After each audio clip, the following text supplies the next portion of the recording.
This never was something I planned or tried to create in my life consciously. This horse relationship and just their presence in my life happened pretty much spontaneously.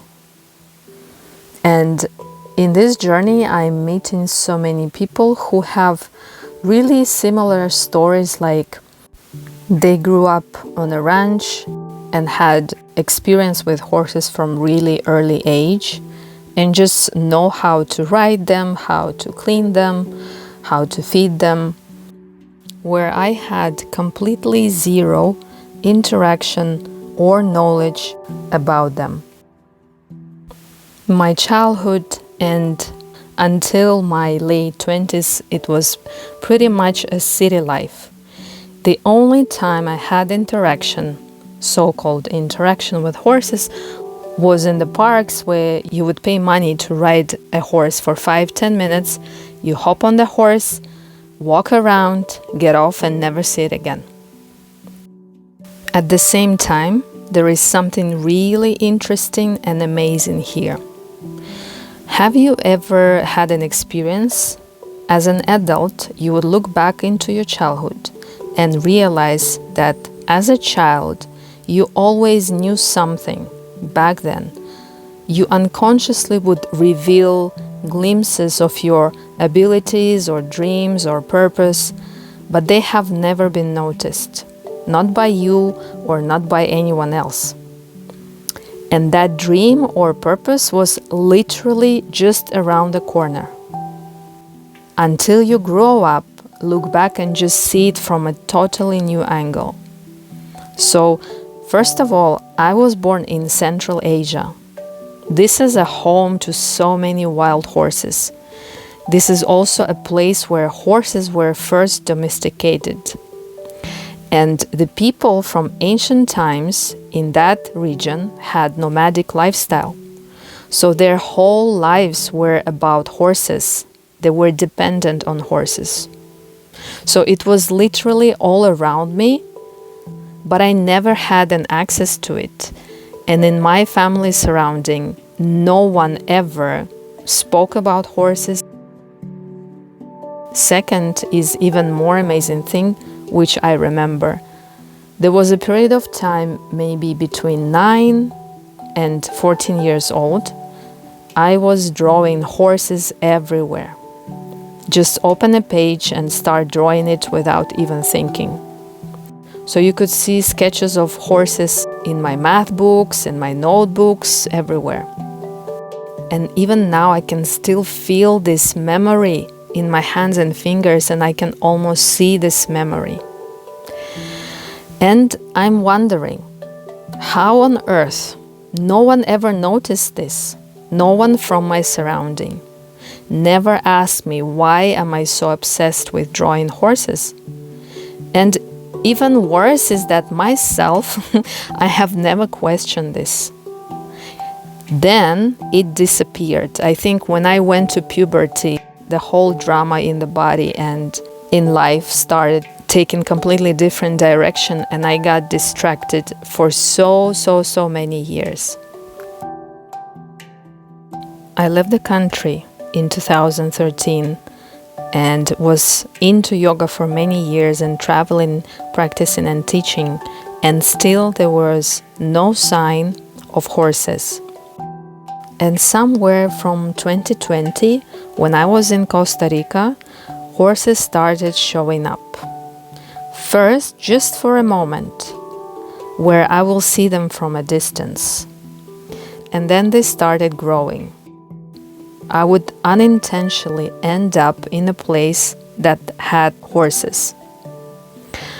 This one was my first prolonged experience, where I met two horses, and first I met them on a painting on that ranch. I sat there gazing at the painting and feeling the desire to touch them, and I was actually meditating and visualizing how I'm stroking their faces. And in 2 days, I meet these two semi-wild horses that lived on that ranch. It just blew my mind. That's when I realized that these animals have some unspoken, deep, personal meaning for me.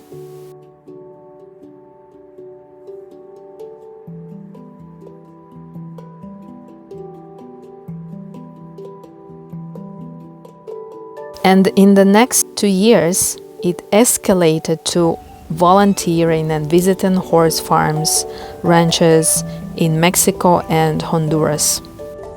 For now, it's been 2.5 years, really. I'm not even close to be an equine expert. Neither I will ever be. Because I realized the more you learn about horses, the less you know about horses. This might sound weird, but no one can actually be a horse expert. So I started watching and reading about horse whispering, horse therapy, different techniques of training, and oh my God, you won't believe how much there is out there. Some really amazing people creating beautiful approaches and knowledge about horses. Hi, it's Josie and I'm here today to show you one thing that you need to teach your horse to get him to do anything for you. And by the end of this video, I'm going to give you... Okay, what I'm about to show you are the 5 master steps to liberty. Now, liberty is not a... Another thing I want to mention is that the sentient communication technique is designed to help us learn the grammar of nonverbal communication. But at the same time, I cannot follow and integrate their way into my own relationship with horses. These animals have such depth of ancient resources and potential that cannot be revealed all and at once and put into a book or a course or a method, because that wisdom is just infinite and it doesn't have any bottom. And we humans can learn from them and through them without ever stopping. Like there will always be an infinite pool of new knowledge. I also realized that the fact that I never had access to horse in my childhood was a blessing in a disguise. Because if I had any interaction, my perception of them would have taken a form that was developed by someone's vision. Especially in a country where horses are broken and mainly used only for humans' benefit. So it's like my inner path was taking a sweet time, patiently growing until a time where it can manifest, only when I'm ready for this. This has also taken my work with humans to a completely new level. And not only work, but general relationships and understanding of human nature. Because, for example, many of you who are following me on YouTube are more interested in self-development, meditation, or energy content, right? Maybe you can comment on that. And many of you are maybe not into horses at all. So this channel is slowly changing its face. But the way I see it, it's not a change. It's actually deepening and expanding my expression and purpose into the world through harmonization with humans and with animals. When I was only into yoga, I had so many friends all over the world. We had something in common. Then I shifted fully to internal energy work, and that circle shrunk. And now when I'm more into horses, I have even less people to share this experience with. And very interesting fact that I discovered later. So back in those years when I was into yoga, we practiced in amazing, beautiful places like on islands, in tropical countries, in forests, in very beautiful yoga shalas and centers. it was always in the middle of nature. And in the classes, we would talk a lot about nature, living a natural life, being close to nature, spending time in ocean, spending time in forest. But you know what I realized? That in all those years of so-called spiritual work, I have never been connected to nature.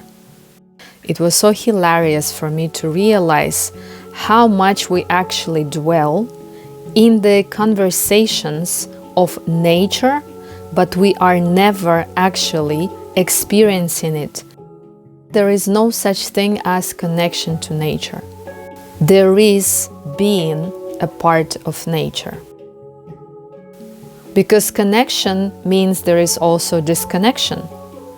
So if I sit and start talking about the trees and doing certain practices, and then I'm out of it and back to my social life, to my human life, then I'm connecting and disconnecting. So I was reminded through this work that we are part of nature. We are not separate. And those pseudo-spiritual practices, when I roll my mat and do a tree pose, I don't get any closer to understand what is tree. So we are really in a process of remembering. Being constant and continuous part of the nature is a state. It's internal state of mind and body.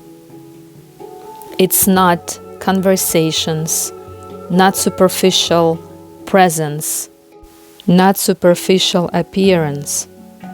We are not part of nature on the outside. We are part of nature inside of our inner core.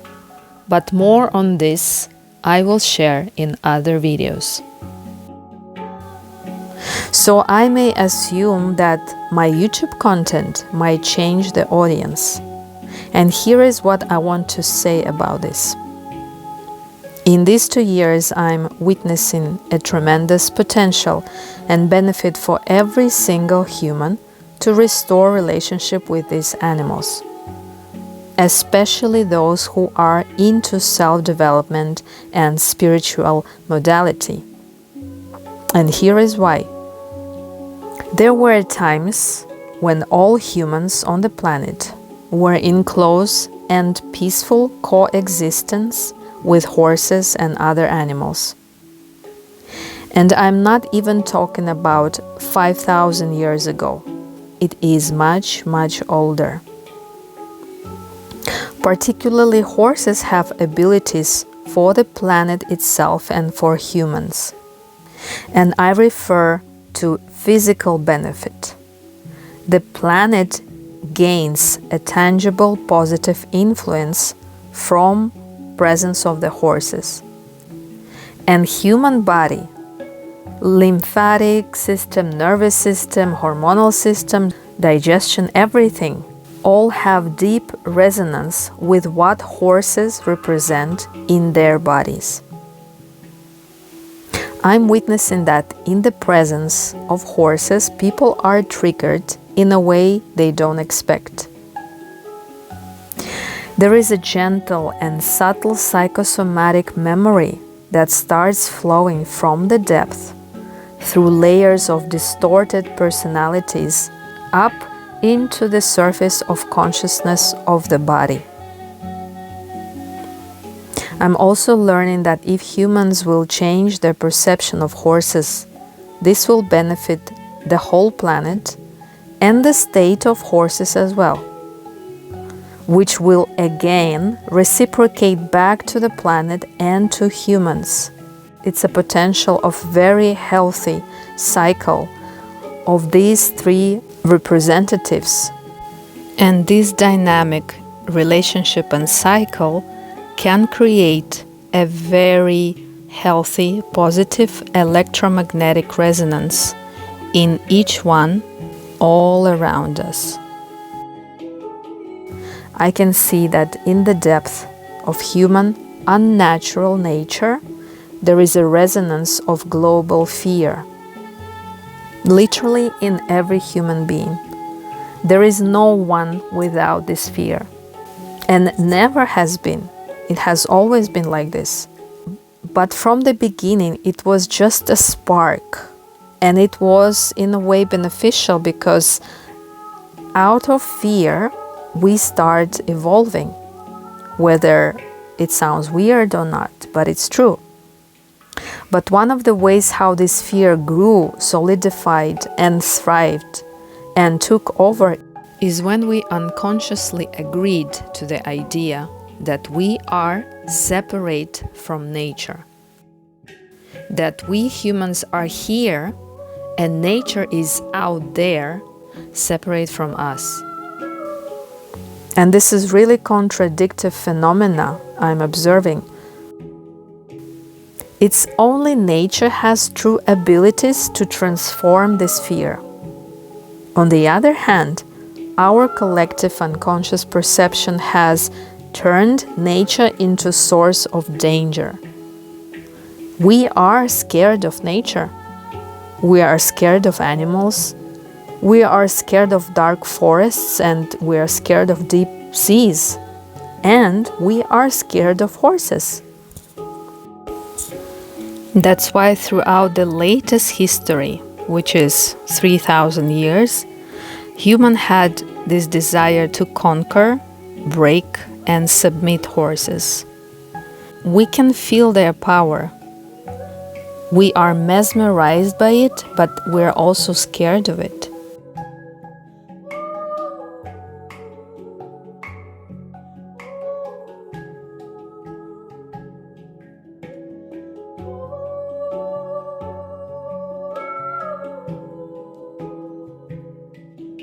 I am inspired by my horse interaction to start revealing and sharing what I'm remembering through horses and learning from them. Shifting our perception of horses is a part of higher shift of consciousness of every individual and the collective. These animals were always meant to be by our side, and we by their side. And being side by side is a different role distribution. It's not how it is today. Today it took an interesting turn where we submit, label, and master them. And actually this is how our fear turns in everything we do. We submit, label, and master over our children, over other animals and pets. We want to submit other people, label life, and master over each other. My horse communication is a way where I am able to remember how to be an original human, not today's human. Original human is a state of harmony and balance. It's a neutral state where one is opened to perceive reality beyond superficial. Be very fluid in own movement, communication, and perception. Flow in alignment with time and nature. In this path, I won't call myself a horse trainer, horse whisperer. I don't have any method but one: to listen and follow the lead of these animals. And I have only one purpose in my horse interaction: to trigger memory of harmony and peace.